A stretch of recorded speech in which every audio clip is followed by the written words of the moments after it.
ایرانی صدر کا پاکستان سے تجارت کا حجم $10 ارب تک لے جانے کا عزم۔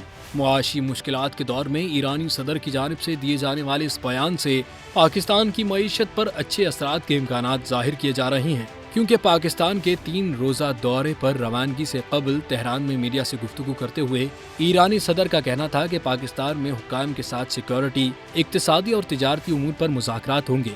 انہوں نے کہا کہ پاکستان سے باہمی تجارت کا حجم $10 ارب تک لے جائیں گے۔ پاکستان ایرانی مارکیٹ سے فائدہ اٹھا سکتا ہے۔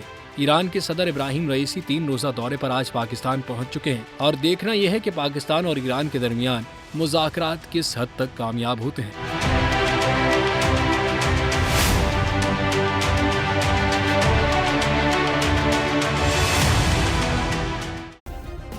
سبسکرائب کریں اور بیل دبائیں تاکہ کوئی خبر رہ نہ جائے۔